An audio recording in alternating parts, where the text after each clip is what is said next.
ಎಲ್ರಿಗೂ ನಮಸ್ಕಾರ, ಶುಭೋದಯ. ಹೇಗಿದ್ದೀರಿ? ನಾನು ನಿಮ್ಮ Ashwini. Thank you so much. ನಾನೀಗ ನಿಮ್ಮ ಮುಂದೆ ಬಂದಿರೋದು ಇಷ್ಟೇ ಹೇಳೋದಕ್ಕಷ್ಟೇನೆ.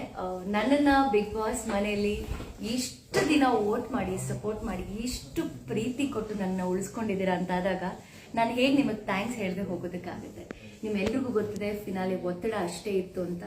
ಹಾಗಾಗಿ ಫಿನಾಲೆ ಮುಗಿದ ತಕ್ಷಣ ನನ್ನ ಕುಟುಂಬದ ಜೊತೆ ಸೇರ್ಕೋಬೇಕು ಅಂತ, ಒಂದಷ್ಟು ಕಾಲ ಕಳಿಬೇಕು ಅಂತ ನಾನು ಹೊರಟೋದೆ.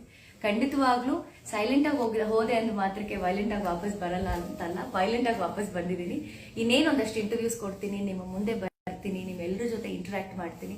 ಬಟ್ ಬಿಫೋರ್ ದ್ಯಾಟ್, ನನ್ನನ್ನ ಬಿಗ್ ಬಾಸ್ ಮನೆಯಲ್ಲಿ ವೋಟ್ ಮಾಡಿ ಉಳಿಸ್ಕೊಂಡಂತಹ ಪ್ರತಿಯೊಬ್ಬರಿಗೂ ಕೂಡ ನಾನು ಇಲ್ಲಿಂದಾನೆ ಥ್ಯಾಂಕ್ಸ್ ಅಂತ ಹೇಳೋಕೆ ಇಷ್ಟಪಡ್ತೀನಿ.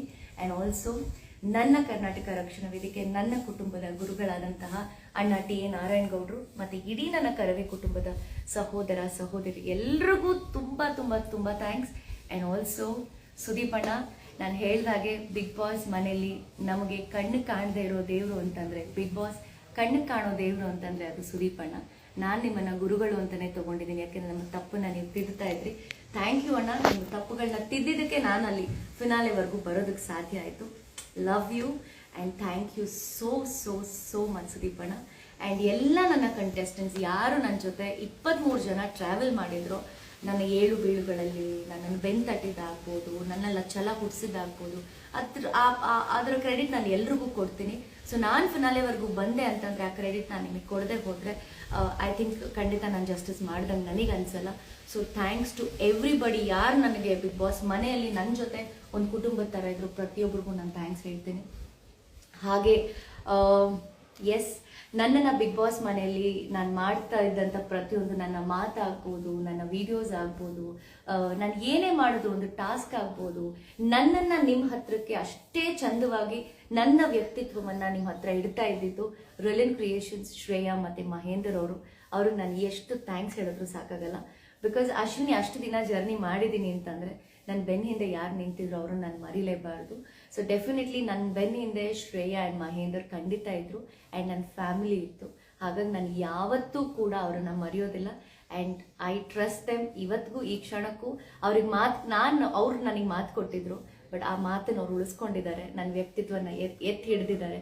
So thanks to them. And ಇಡೀ ಕರ್ನಾಟಕ ಜನತೆ ನನ್ನನ್ನು ವೋಟ್ ಮಾಡಿ ಸಪೋರ್ಟ್ ಮಾಡಿ ನೀವು ಅಲ್ಲಿ ತನಕ ನನ್ನನ್ನು ಕರ್ಕೊಂಡು ಬಂದಿದ್ದೀರಾ ಅಂದರೆ ನಾನು ಆಲ್ರೆಡಿ ಗೆದ್ದಿದ್ದೀನಿ ಅಂತಲೇ ಅರ್ಥ. ನಿಮ್ಮ ಮನಸ್ಸಲ್ಲಿ ಒಂದಿಷ್ಟು ಜಾಗ ನನಗೆ ಕೊಟ್ಟಿದ್ದೀರಾ ಅಂದರೆ I am very happy. Thank you, lots of love. And ತುಂಬ ಜನ ಕೇಳ್ತಾ ಇದ್ದಾರೆ ನೀವು ವಿನ್ ಆಗಬೇಕಿತ್ತು ಅಂತ. ನಾನು ಆಲ್ರೆಡಿ ವಿನ್ ಆಗಿಬಿಟ್ಟಿದ್ದೀನಿ. ನೀವೆಲ್ಲರೂ ಮನಸ್ಸನ್ನು ಗೆದ್ದಿದ್ದೀನಿ ಅಂದರೆ ನಾನು ಆಲ್ರೆಡಿ ವಿನ್ ಆಗಿದ್ದೀನಿ ಅಂತಲೇ. ಕಪ್ ಒಬ್ಬರಿಗೆ ಸಿಗಬೇಕು. ಸೊ ಹಾಗಾಗಿ ಕಪ್ಪನ್ನು ಯಾರೇ ಗೆದ್ದಿದ್ರು ಕೂಡ ನನಗೆ ಖುಷಿನೇ ಇದೆ. ನಾನು ಸೋತಿದ್ದೀನಿ ಅಂತ ಖಂಡಿತ ನಂಗೆ ಬೇಜಾರಿಲ್ಲ, ಬಟ್ ಗೆದ್ದಿರೋಂಥ ವ್ಯಕ್ತಿಗೆ ಇಲ್ಲಿಂದಾನೇ ನಾನು ಆಲ್ ದ ವೆರಿ ಬೆಸ್ಟ್ ಅಂತ ಹೇಳ್ತೀನಿ. Good luck. ನಿಮ್ಮನ್ನ ಮೀಟ್ ಮಾಡಬೇಕು, ಫ್ಯಾನ್ಸ್ ಮೀಟ್ ಮಾಡಿ ಅಂತ ಕೇಳ್ತಿದ್ದಾರೆ. ಹೇಳ್ತೀನಲ್ಲ, ನಿಮ್ಮಿಂದಾನೇ ನಾನು. ಸೊ ಹಾಗಾಗಿ ನೀವು ಯಾವಾಗ ಹೇಳ್ತಿರೋ, ಎಲ್ಲಿ ಹೇಳ್ತಿರೋ, ಖಂಡಿತ ನಾನು ನಿಮ್ಮನ್ನು ಭೇಟಿ ಮಾಡ್ತೀನಿ. ಆದಷ್ಟು ಬೇಗ ಎಲ್ಲಾದರೂ ಒಂದು ಜಾಗನ ನಾವೆಲ್ಲರೂ ಆರ್ಗನೈಸ್ ಮಾಡಿ, ನಮ್ಮ Reliance creation Shreya and Mahender organise ಮಾಡ್ತಾರೆ.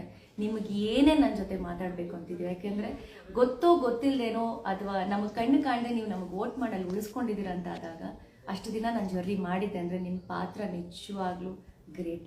ಹಾಗಾಗಿ ನಿಮ್ಮನ್ನು ಭೇಟಿ ಮಾಡೋವಂಥ ಆತುರ ನನಗೂ